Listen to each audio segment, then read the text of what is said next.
Hi guys, this is Nature of Matter 103 Part 2, and the topics for this section of notes is resonance and delocalization, or our resonance and delocalization. And we're just going to start off with this really simple statement that once a likely Lewis structure is chosen through formal charge analysis, there can be different possible positions for the double bonds. So this is going to be an example here. And all I did was take the Lewis structure that we identified to be most likely from up here and brought it down here for sulfate. And then you can see that both of the double bonds are out straight. So we could also have an option of the double bonds being adjacent to each other, like so. That's also an option. So that's one. And then we can show them across from each other. We can show one up, one down. Or one pointed up and one pointed left. We'll think that way. And then we'll give these guys an octet.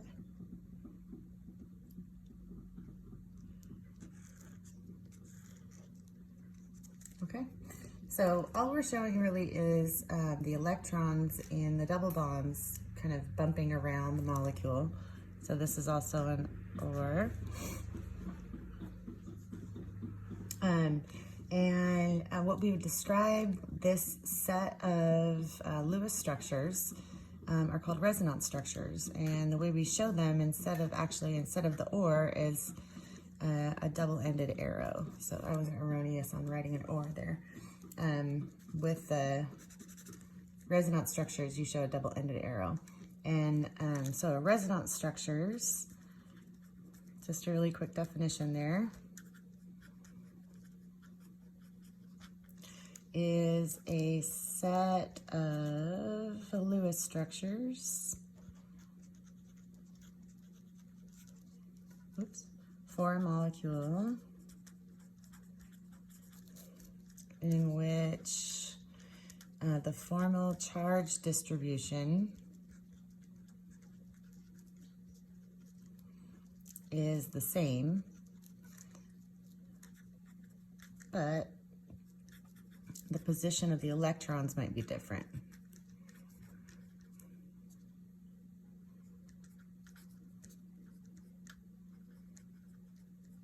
Okay. Okay, so we can show these electrons moving around the molecule, and we show them, of course, as resonance structures with the double-ended arrows.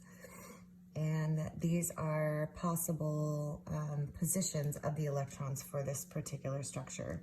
So these are called resonance structures, we'd say. These overall, this set is called a resonance structures. Okay, so a couple things you want to remember about resonance structures. I'm just going to change colors here. I'm tired of the black. And that is the actual molecule itself, the sulfate molecule, exists as a hybrid of all possible resonance structures.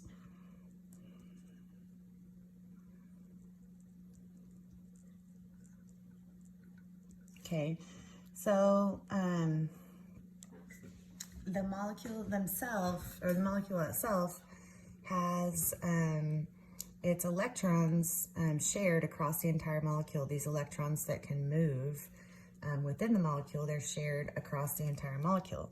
So we call those electrons in the, quote, moving bonds,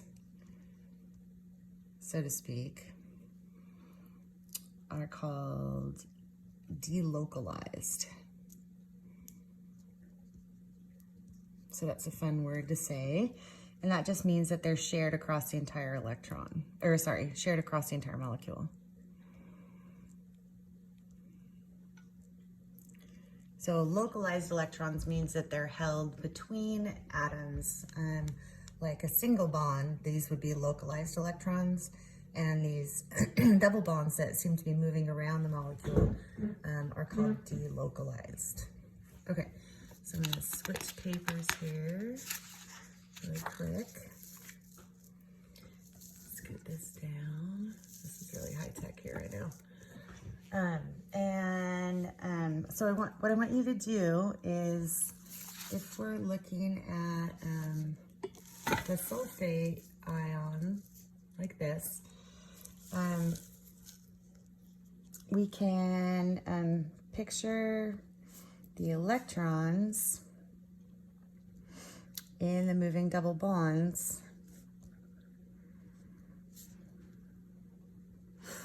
as moving so fast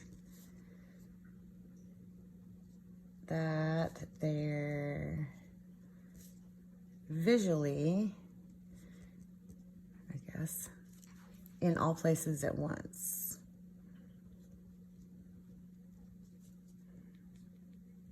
And I've been told by different teachers of chemistry different ways to describe this, and I think the easiest way to describe it is like a helicopter blade. And when you look at a helicopter blade that's in motion, what you see with your eye is a circle, right? But the blade itself is actually just a blade. It's a long skinny thing. So when we look at the sulfate molecule under any kind of analysis, what we see, and so evidence for this idea is that the actual bond lengths in a molecule with resonance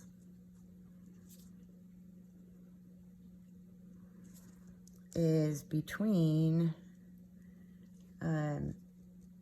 single bond length and double bond length.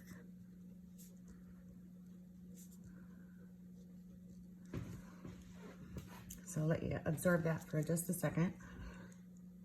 So the actual molecule themselves exist as this hybrid, so to speak, of all of the possible resonance structures. So the way we would show that would be like this. We would show sulfate with our single bonds like so, and then we would show a dotted line to show that these are possible places for the electrons that are moving around. So this structure right here refers to the ones back up here at the top. This describes all three of those at the same time. Okay, so we would expect medium bond length.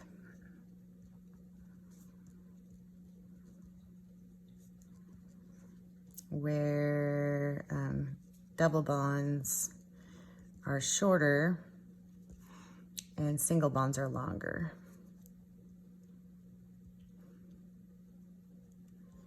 Okay, so in any molecule that has resonance, possible resonance, we would expect those bond lengths to be, instead of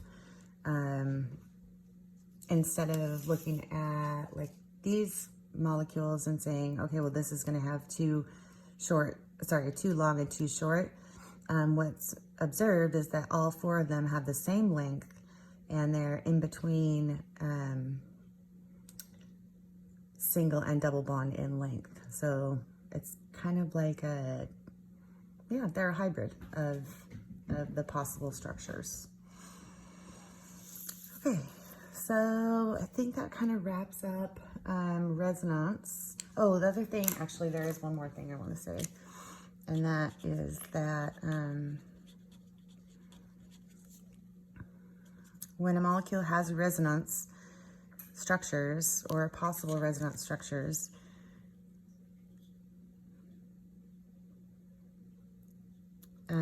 they are more stable. So resonance structures, and so delocalization of electrons existing makes them stable, or makes a molecule more stable.